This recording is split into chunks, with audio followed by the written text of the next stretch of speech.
minutes et notre collègue Cheikh Mbacké se prépare.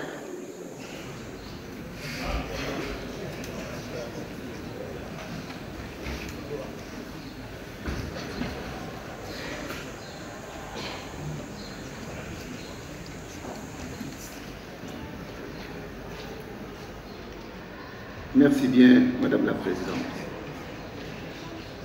Madame la Présidente, Messieurs les ministres, Mesdames, Messieurs les honorables députés, Assalamu alaikum. Je crois qu'il n'est plus besoin de rappeler l'importance et le caractère stratégique de l'éducation nationale dans la mise en œuvre des politiques de développement.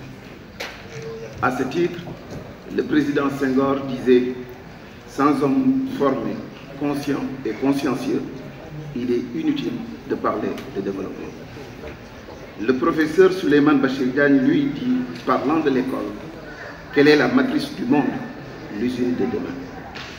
Malheureusement, mesdames et messieurs, cette réalité bien comprise par nos élites n'est pas traduite avec efficacité dans nos politiques publiques des indépendances à nos jours. L'éducation nationale fait partie, mesdames et messieurs les honorables députés, des secteurs les plus malades, les plus sinistrés du Sénégal.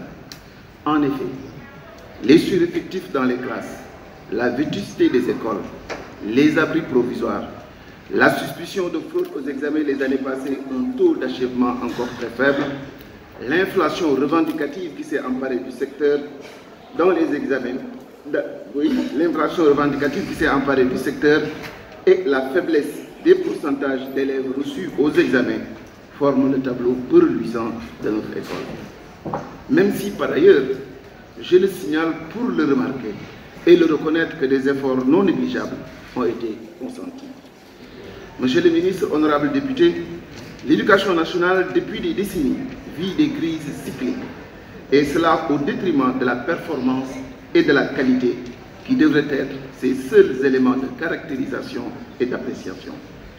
Monsieur le ministre, au vu des sommes considérables déjà investies et la part importante du secteur dans le budget national, il n'est pas superflu d'évoquer ici la question de l'efficience dans les dépenses de ressources pour le service public de l'éducation. Entre autres problèmes, on peut mentionner les questions des infrastructures avec les abris provisoires. Il est aujourd'hui impossible de parler, de mon sens, de qualité dans notre système éducatif si nous avons encore plus de 6 000 abris provisoires à travers le pays. Cette anomalie est la preuve que les investissements colossaux non prioritaires consentis dans des secteurs non stratégiques à côté de la surpriorité qu'est l'éducation nationale est un problème et est un véritable ralentisseur de performance pour notre système éducatif. Il ne saurait, à mon sens, exister au Sénégal une éducation de qualité avec de tels manquements. Cette situation aussi catastrophique qu'inacceptable est durablement ressentie dans certaines parties du territoire et particulièrement dans le sud et les régions périphériques. Même les collèges ne sont épargnés.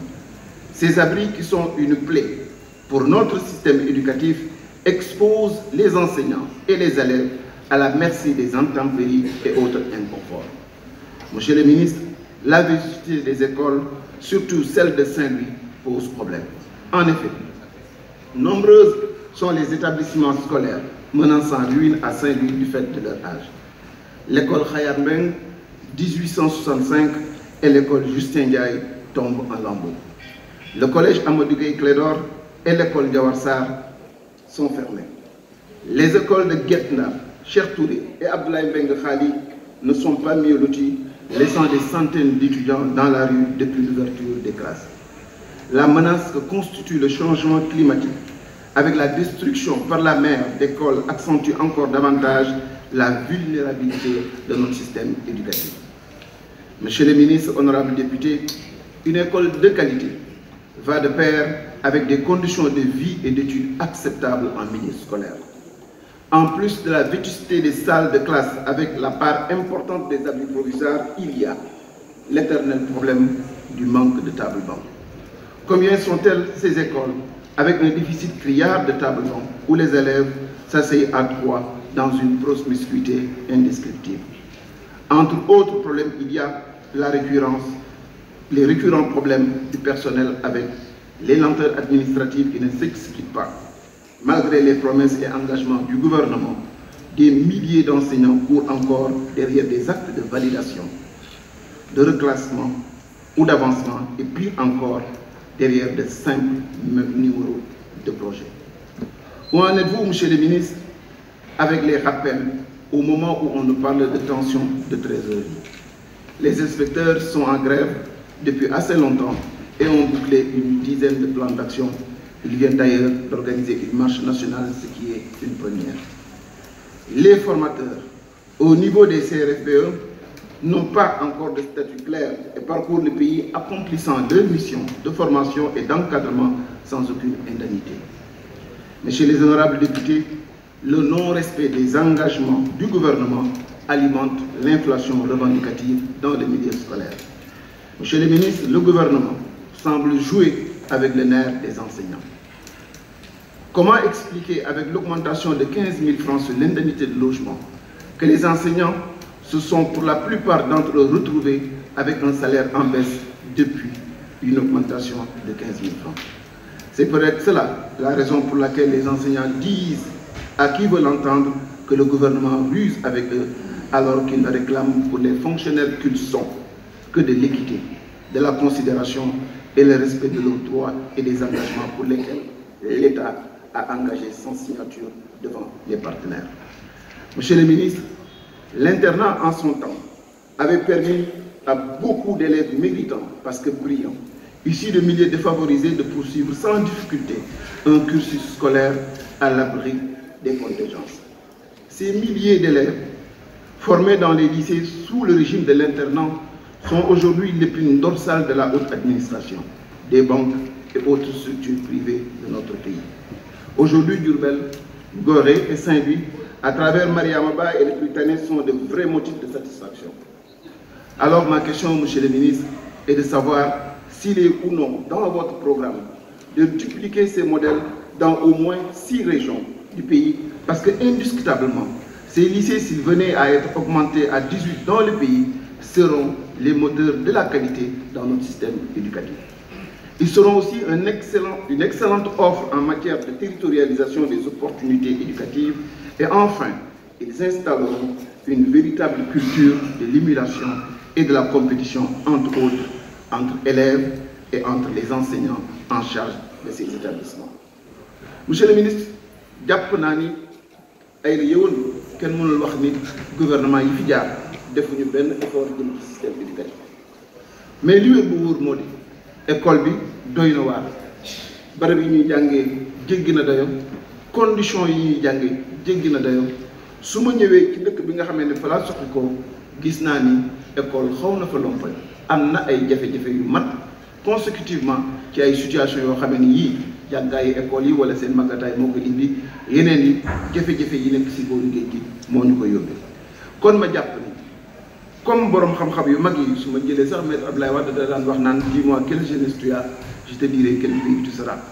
Kon ñun ñëpp d'accord nañu ni importance su éducation mooy li nga xamee ni mooy gàccal réew te moo ñuy dimbali pour demain que ñu mën a teew fa nga xamee ne fa la réew yu mag yi mën a nekk.